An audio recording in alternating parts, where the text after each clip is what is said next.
What's up, everyone? John Rettinger from Techno Buffalo here, and we are continuing my What's On series with Windows Phone 7. I've got the original HTC Titan here, only a few months old, but soon to be outdated when the Titan 2 hits. So let me go and show you what I got here on my device. Let's go ahead and get started.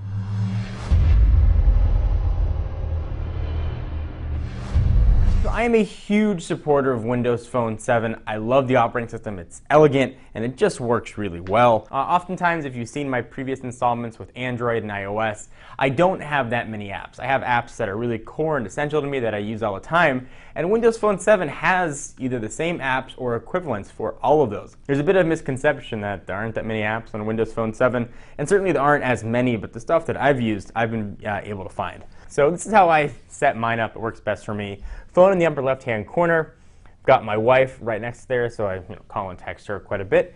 Internet Explorer for web browsing. There is my unified inbox right next to it. Facebook.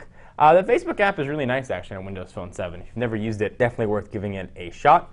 Twitter, the official Twitter client. A really elegant, easy-to-use Twitter client. It looks pretty similar to what it looks like on Android or iOS. You can just sort of scroll through and see everything, and all your controls are at the bottom. Continuing my tour, text messaging, WhatsApp. Got my calendar right there, and you can see that I'm scheduled to go on vacation, which I am very excited about. I've got all of my family contacts right here, so I can go ahead and dial up on a call my sister or call my parents, my grandparents. I can go ahead and do all that right there. In the know is Google Analytics, so I can go ahead and access all of my Google Analytics, which helps me better direct and steer the site and steer that for content. All of the settings, which I use quite a bit. I'll go ahead and see all those and jump right in. The marketplace, so obviously we're going to go and get the apps. And I'll show you what that looks like real quickly if you've never seen it. Very Zune-like, really elegant, easy to use, pretty much like the rest of the operating system. The HTC Titan here, though, does have one thing unique, HTC apps. These were built by HTC for HTC devices.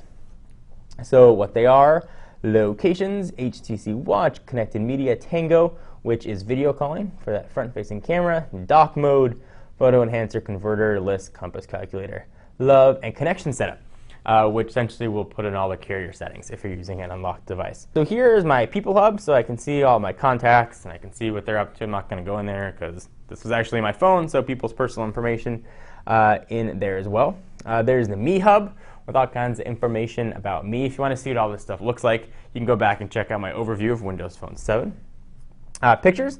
So you can see all of my pictures that I've got in here. Here's some stuff that I took from the day that we got Lucy. So all kinds of Lucy pictures and Lucy videos. Lucy's my puppy. Let me show you MetroTube here, which is a YouTube application. It's probably one of my favorite apps on Windows Phone 7. I love the YouTube integration, or the YouTube application rather, on iOS. I'm not the biggest fan of it on Android, and I'm not the biggest fan of it on at least the native application on Windows Phone 7. They're mostly just web apps similar to Android. But what this does is it really brings sort of that YouTube experience into the Metro UI.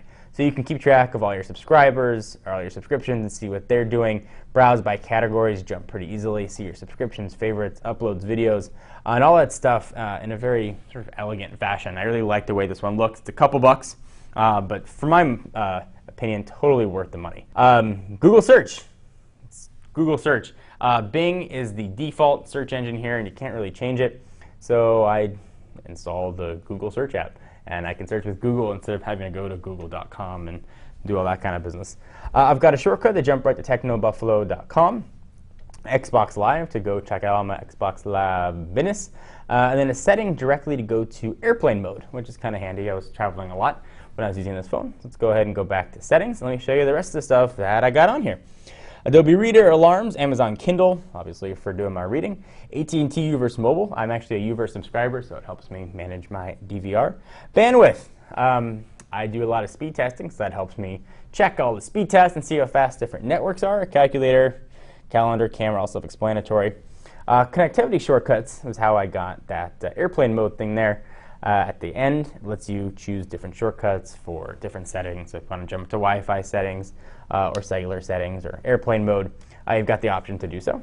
I found it to be pretty handy. Continuing the tour, ESPN Score Center shows scores.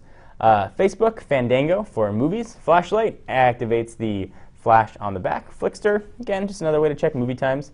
Google Maps Pro, since this uses Bing Maps, this essentially gives me Google Maps. So it works pretty well. It's almost full Google Maps support here. Pull in the cellular data, they use a compass and it'll pull in your location, and you get full access to Google Maps. You don't get turn-by-turn directions though, so something to keep in mind. Help and how-to, HTC Hub, which shows you HTC dedicated applications. Looks like SenseUI. Traffic for checking traffic. Oops. That was In the Know, the Google Analytics application. Lists for making lists. Magic Mail is a visual voicemail application. Marketplace messaging, MetroTube, music and video. You know what that is. Netflix for Netflixing. Notes, Microsoft Office, People Hub, Phone, Photo Editor, Pictures, Pocket Recorder. That was something I downloaded if I wanted to record a quick note. We've got Rowie, which was another Twitter client that I was trying. QQ Browser was a secondary browser I tried. Didn't really like it that much. We've got Settings. Touch Develop was some other application that you could play with to sort of develop custom tiles. I never got that into it. There's Twitter. Weather app for checking the weather. WhatsApp. Another shortcut, Tiles Wizard, YouTube, and YP Mobile, which is just your phone book, or Yellow Pages rather. So this has been a quick overview of all the stuff that I got crammed onto my Windows Phone. Am I missing anything? Something that you love on a Windows Phone? I'd love to hear your thoughts and opinions. I am John Rettinger from Techno Buffalo. I'm going to bump the camera one more time, bump it, and I'll see you guys next video. Bye-bye.